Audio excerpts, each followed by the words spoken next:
Hello everyone. This is going to be the video lecture to make up for the missed class we had on Monday, March the 2nd. And in this video lecture, I plan to go over um, a part of Chapter 6, which includes talking about another way to calculate gross domestic product, or GDP, um, compared to what we already learned on Wednesday, March the 4th in class. So this is just kind of like uh, an extra topic to build up off of what we already learned from that class in particular. And in addition to that, I will then be going on to talk a little bit about what types of items are included in the calculation of gross domestic product, or GDP, and what types of items are not included in that calculation, because there's actually quite a bit of nuance to it. So, with all that said, let's go ahead and get into it. What you see on screen right now, first off, I have kind of like a reminder of what the definition of GDP is. We actually went over this already on Wednesday's class, but as a quick reminder, GDP is the value of all the various types of like items that are produced across the country within a year. And the reason why that this statistic is so important is because this is how we actually measure the size of a country's economy. The general idea being that the higher a country's GDP, the more wealthy that country happens to be. And hopefully that makes some amount of sense, since GDP measures the value of the things that are made within that country. If the GDP figure rises, that means that that country has made more and more stuff, right? And if the country has made more stuff, then of course it gets to enjoy having more stuff and also enjoy trading more stuff as well. So yeah, that's a quick recap of what GDP is and why it is important. It measures the value of the things we make in the country, and it is a measurement of how wealthy the country is. Okay, so with that being said, if you recall from Wednesday's class, we talked about how to calculate GDP using an equation called the National Income Identity. Here, we will be talking about an alternate method to calculate GDP. This one is also frequently used when trying to calculate GDP, but for our class in particular, this method of calculating GDP is not one that I want to linger on for very long. I'm not going to be asking you to calculate GDP using this method for any homework assignments or the midterm or anything like that, but I do think it is important for us to at least go over it, because it is another commonly used method for totaling a country's GDP. So yeah, let's go ahead and take a look. Fortunately, it's mostly pretty straightforward. The idea is that instead of taking a look at GDP through the lens of how much money people have spent on the various products that have been made across the country, which is what we did on Wednesday's class, um, this method instead categorizes the various things that we make across the country into one of 5 different groups or categories. So for example, you can see here the first category is for durable goods, and that is exactly just what it sounds like. It is for goods that are long lasting, usually on the order of many, many years, like cars and refrigerators. You expect when you purchase a new car, for example, when you purchase a new refrigerator, that these are the types of goods that should last you a very, very long time, for many, many years, right? To contrast, another type of good that people can make is a non-durable good.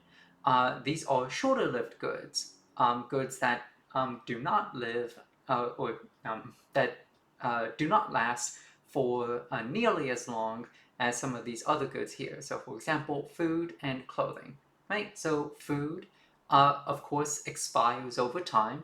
Even longer-lasting foods like canned goods, for example, do expire more quickly than like what we would expect like a car to last for, right? Clothing, same sort of thing. Clothes get worn down over time. So yeah, these are just goods that we don't expect to last for a very long time. Okay, next, the third category is for services. These are for intangibles. So basically, if you go to a business and they perform, well, a service for you, right, where they do something for you instead of selling you a physical product, then that counts as a service. So, for example, a visit to the doctor where, you get checked up and if you're having any issues, you can talk to them about it, then that would qualify as a service. Another type of service may be like going to a concert, right? When you go to a concert, unless you're buying like merch or something like that, you don't get a physical product to take home with you. So that's why it would be considered a service. Other types would be like other types of services might include like going to the hair salon, getting your car fixed, things like that. Okay, number 4, we have structures. This is just what it sounds like. It's buildings. So some things that we make across the country, of course, are just buildings, like homes, storefronts. This includes things like factories as well, if we're talking about like very large buildings, or like new schools or new hospitals. Basically, if it's a building, it's put into this category. Okay, and then the fifth and final category is for changes in inventories. So inventory is just a good that has been made and is in stock but has not yet been sold to the customer. So for example, if you go to the grocery store, right, and you see all those goods in sitting on the store shelves, or grocery stores will often have more goods sitting in the back room. That is what we call inventory. And when a store sees changes to these inventories, so for example, if a grocery store stocks up on more of a particular type of cereal, for example, then that additional amount of inventory is also calculated for GDP as well. Okay, so to give you a sense of like what the breakdown is, excuse me, to give you a sense of what the breakdown is in terms of percentages of products that are put into each of these categories, we have a pie chart here. So you can see, for example, the vast majority of products that are made across the United States fall under the services category. That makes up nearly 61% of the country's GDP, coming in the form of only services. The next biggest chunk goes to durable goods at 16.7%, and non-durable goods follows up after that, and then structures after that. You actually don't see changes in inventories in this pie chart anywhere, because as you can see up here, changes to businesses' inventories is actually such a small percentage of the United States GDP that it doesn't even make 0.1% of the country's GDP. Meaning, if we round it, it actually goes to 0.0%. So it's not literally 0%, but it's such a small number that if we were to round it, it would round to 0.0, right? So that's how that breaks down for the United States. Okay, so with that said, let's move on to another related topic regarding GDP. So this ties back into a concept that we learned back in chapter 1, and I also brought this up briefly on Wednesday's class as well. So, if you recall way back in chapter 1, right, when we were learning about the circular flow diagram or the circular flow model, we learned that when a business makes a product and then sells that product, that sale generates revenue for the firm.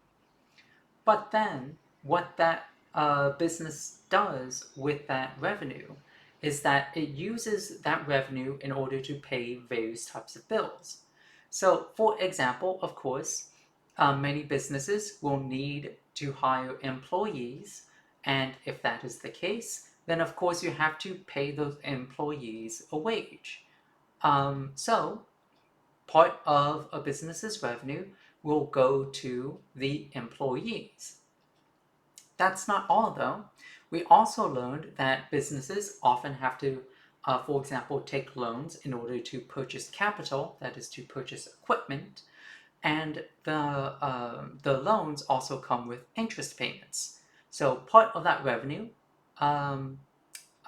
is used to pay for these loans and the interest on these loans as well. Also, many businesses don't own the property that they operate out of. So, for example, many restaurants rent the building that they use for the restaurant. And in that case, of course, that means that they have to pay rent for using that property. So, part of the business's revenue is also used to pay rent. And then last but not least, anything left over after paying all these other bills, anything that is left over becomes profit for the business owners, or in other words, the entrepreneur. So, if you recall from then, in chapter 1, these four types of payments, wages, interest, rent, and profit, also represent different ways to earn income for households, right? So, in other words, whenever a business makes and then sells products, the money generated from these sales becomes income. So, if you think about it that way, everything that a business makes also adds to national income. So GDP and national income are equivalent.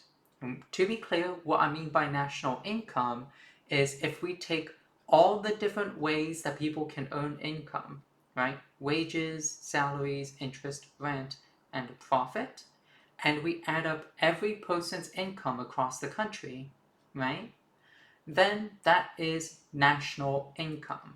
That is GDP.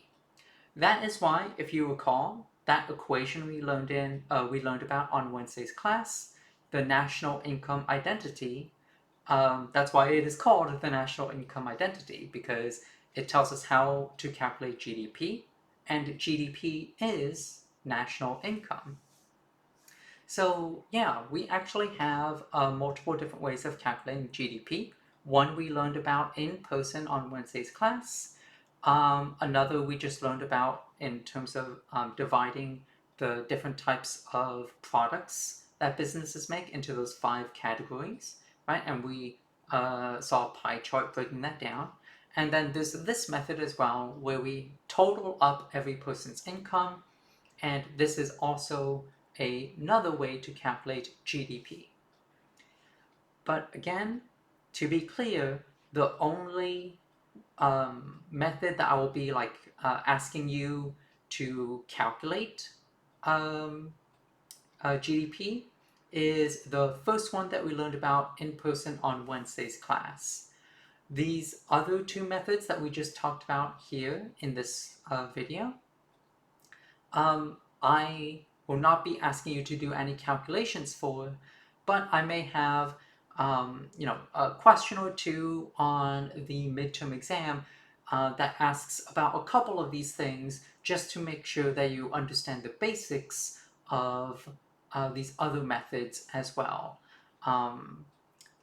So yeah, for these other two methods of calculating GDP that we talked about in today's video, we will not be using any calculations, or we will not be using any questions on like the midterm or anything like that for calculating GDP in these ways, but I may still have a question about these two methods in a more general sense, just to make sure you understand, for example, that GDP and national income are supposed to be equivalent, that these two are equivalent to each other.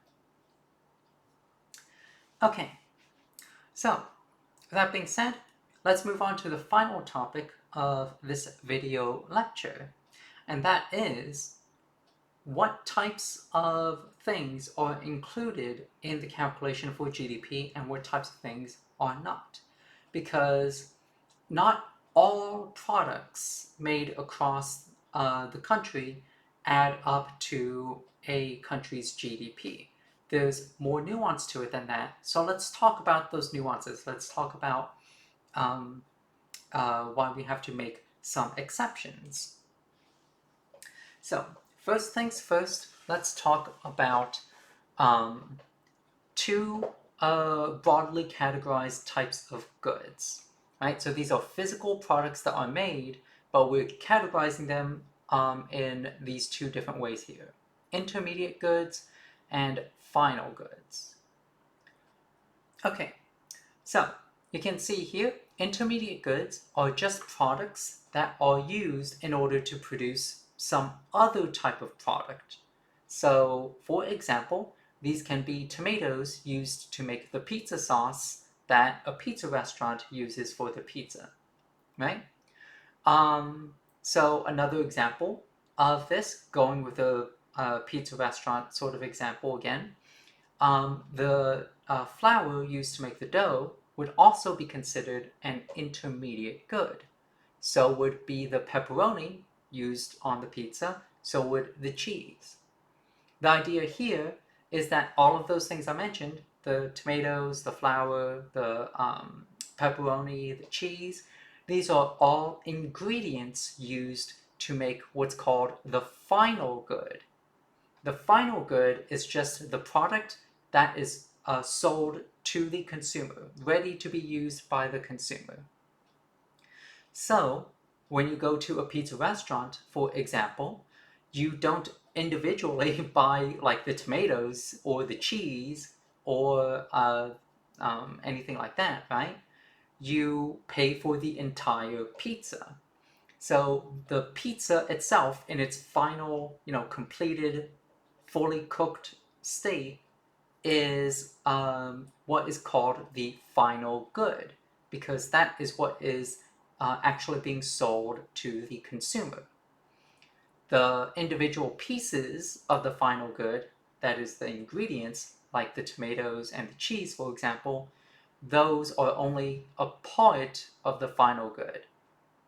So, the reason why this is important, why we have to make this distinction between these intermediate goods, which are basically ingredients used to make the final good, the reason why we make this distinction is because from our definition of GDP, if you recall, GDP is only the value of final goods and services produced in the country over the course of a year. And the reason why this distinction is made is because we don't want to include intermediate goods in order to avoid an issue we call double counting. So double counting just comes into play like this, and I think it works best if we use an example here. So I'm going to just make up some numbers here, and I'm going to keep going with the pizza example because I think it is a very easy example to use. But let's suppose that a pizza that you buy from a pizza restaurant costs $20. Okay?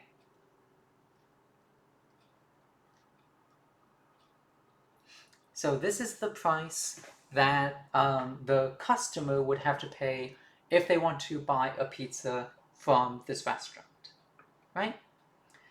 So if we think about it like this, the pizza is the final good, right? But it is made up in part of many different intermediate goods.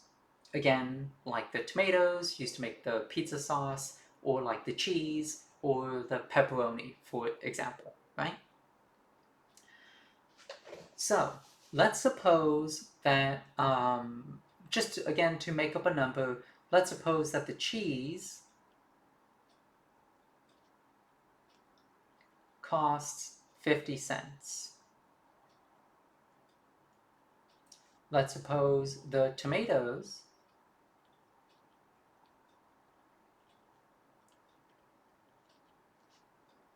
cost, let's say $1, right? And then we can continue this breakdown for all the various different types of intermediate goods that went into making this pizza, right? So if we just go through like the entire list of ingredients of all the things that go into making a pizza, right? We can list out the cost of all of those.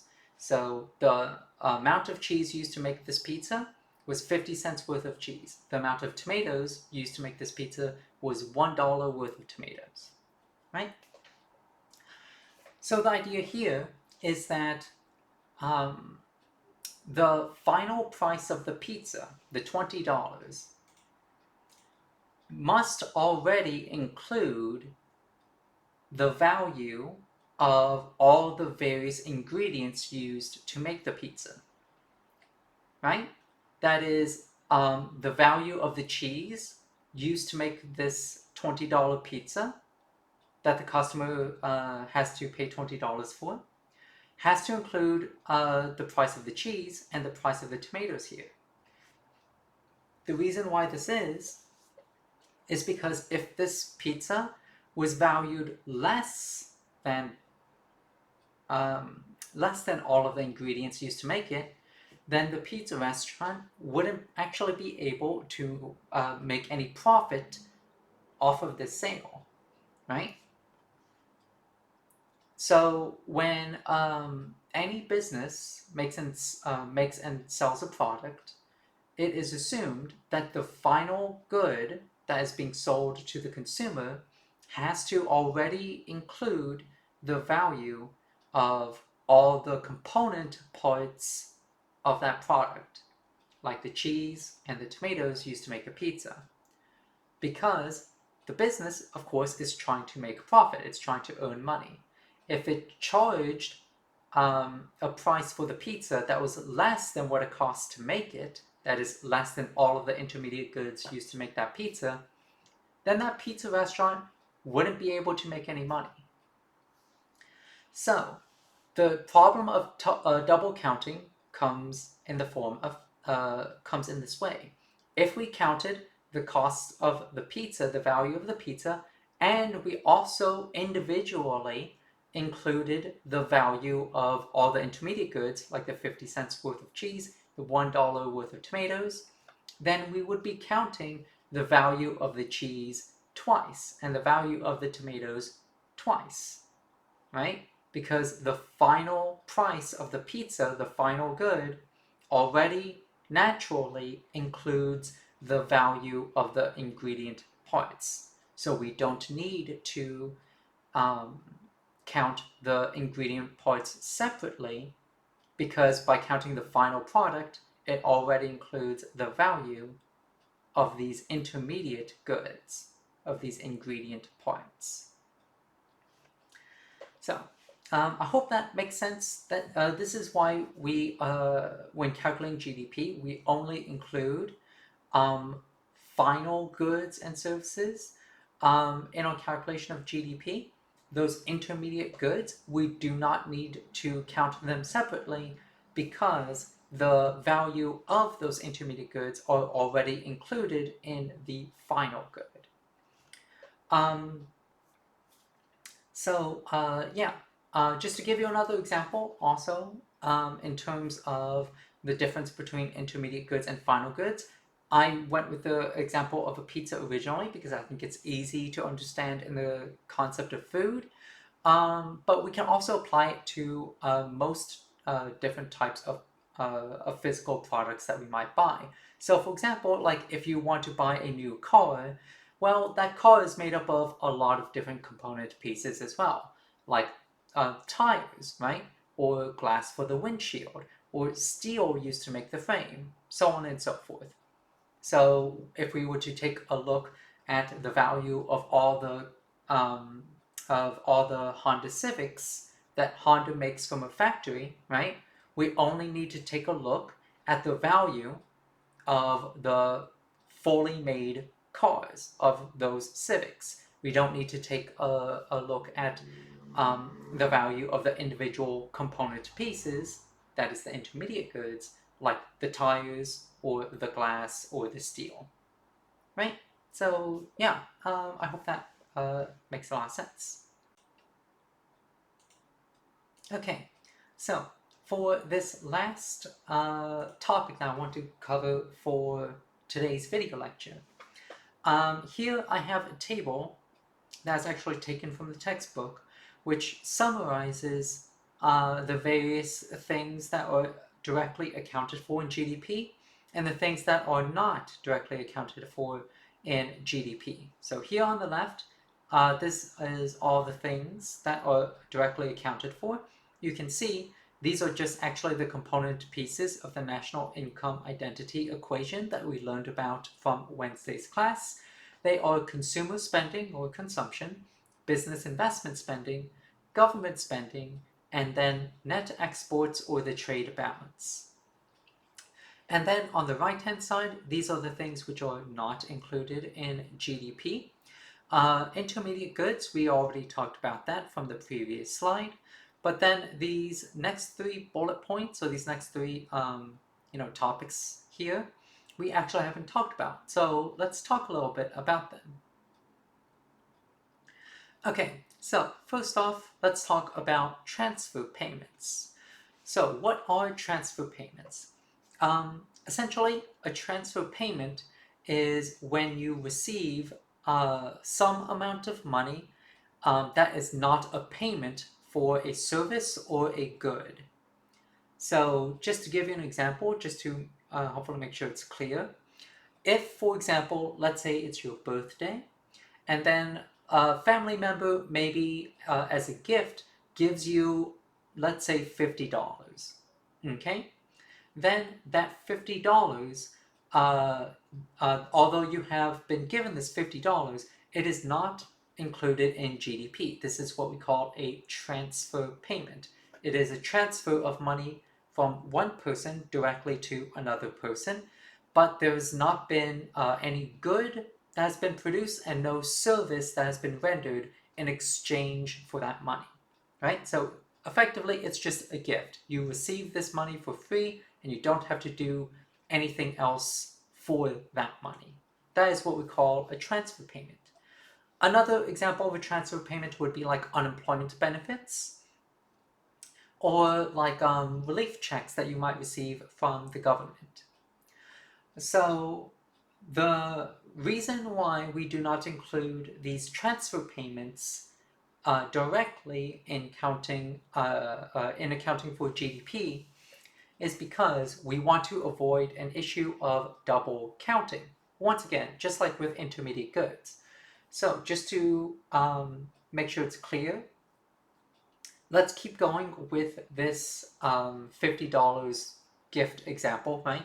So let's say it's your birthday, family member gives you $50. Then with that $50, what you want to do, let's say there's some books that you've been really wanting to read lately.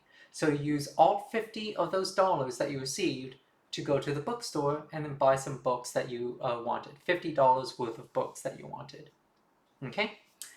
Then that sale of that $50 worth of books is going to account for GDP because that is consumer spending, right? You are a consumer and you just bought these books for your own personal use. So that sale would be classified as consumer spending. So the reason why when that family member gifted you that $50, that was not directly accounted for in GDP is because if that transfer was accounted for in GDP directly, that is when that family when that family member gave you that $50, then you would be counting that $50 amount 2 times, right? Once when you received it as a gift, and then again when you actually bought those books as consumer spending. But we don't want to count that those $50 twice. We only want to count it once when you actually use the $50 to purchase something. So that is why transfer payments are not directly included in GDP, because we understand that when you eventually do spend that money on something, then when that money is actually spent, it will be classified as consumer spending. So there's no need to account for the initial transfer of funds. We only count for it when you have actually spent it, right? Okay, next we have non-market activities. So non-market activities are kind of what it sounds like. It is when you do something that is valuable, but it just didn't go through a market. That is, no one's paid you to do it. So I think the easiest way to understand this is to go through an example. So let's say you go to a restaurant and you order a dish, and this dish costs you $20, right?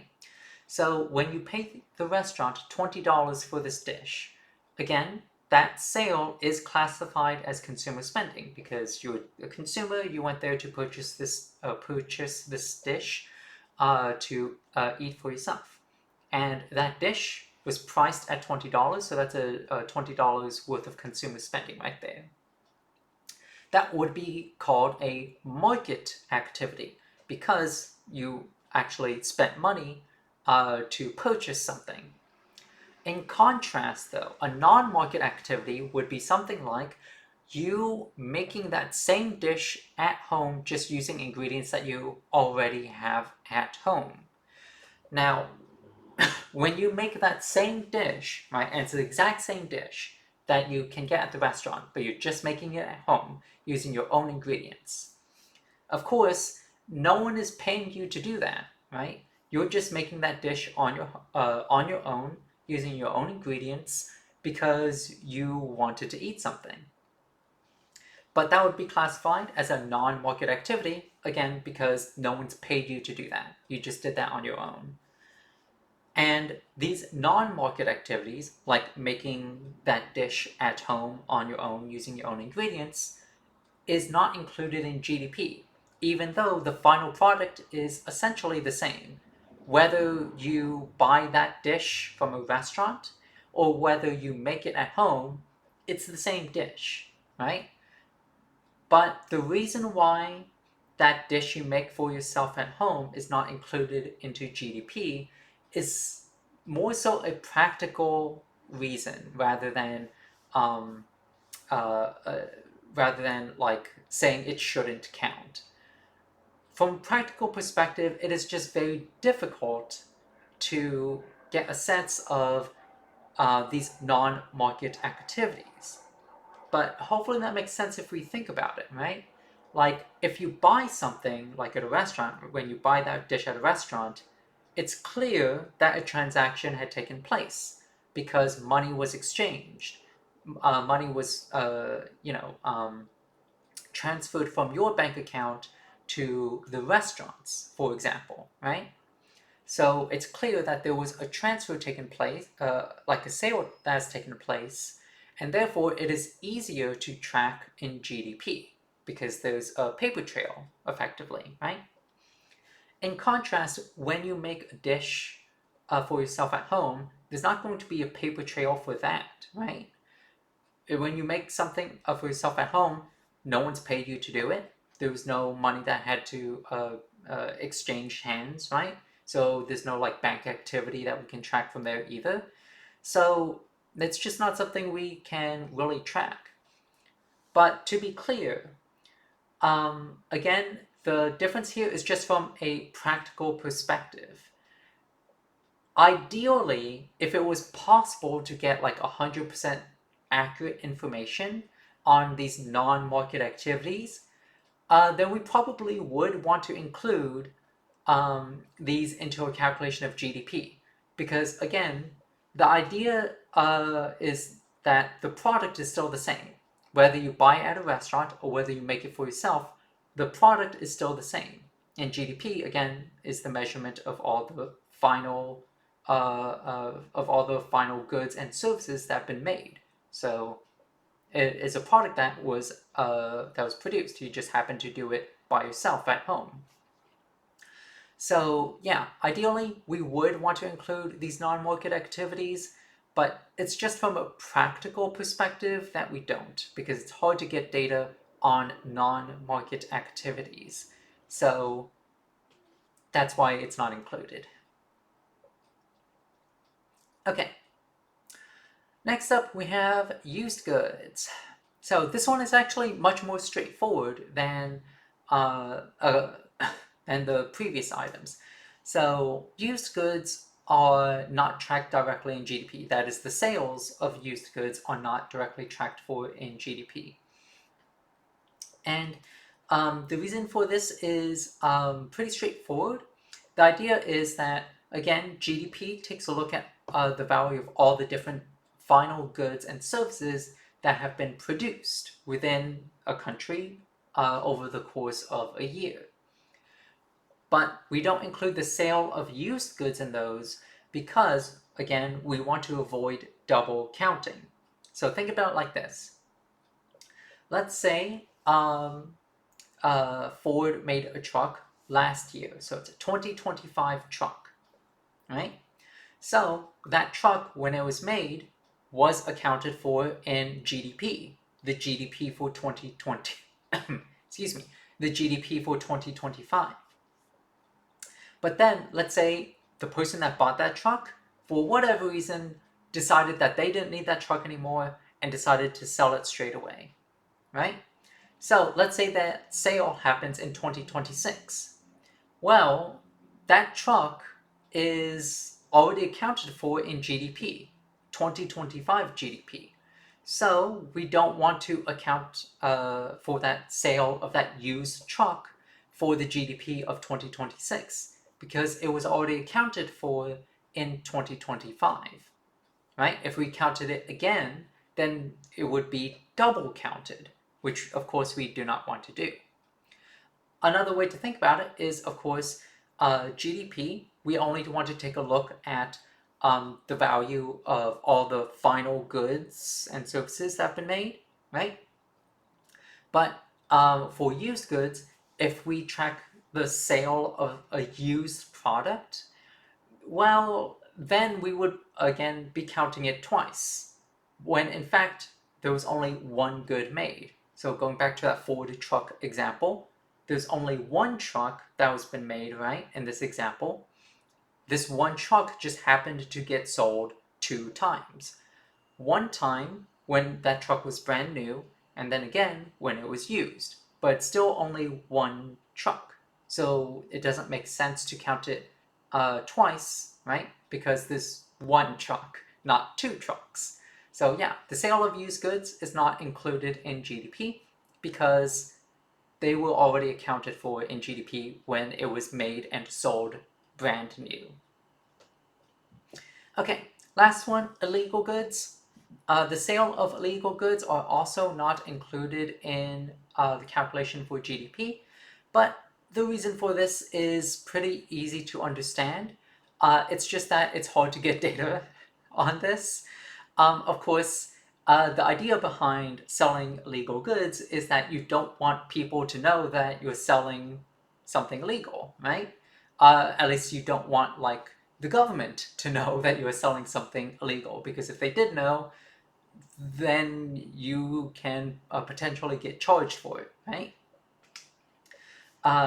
So yeah, of course, people don't want to advertise that they've been selling used goods, sorry, not used goods, illegal goods to the government.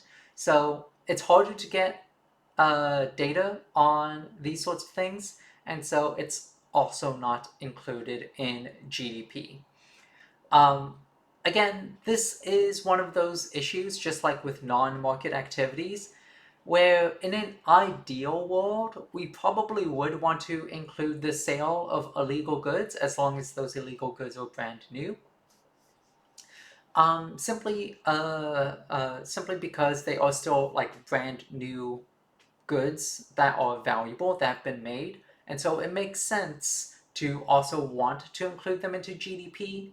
But again, it's just difficult to get accurate data on this sort of thing, just like with non-market activities. And so we don't include the sale of illegal goods into calculation of GDP. It's too difficult. Okay, so um, that is the summary of what is accounted for in GDP and what are the exceptions, these extra little nuances of cases where things are not included into GDP. And that will actually be all for this video lecture. So thank you all for watching. I hope you have a wonderful rest of your day, and I will see you next time in class. Take care.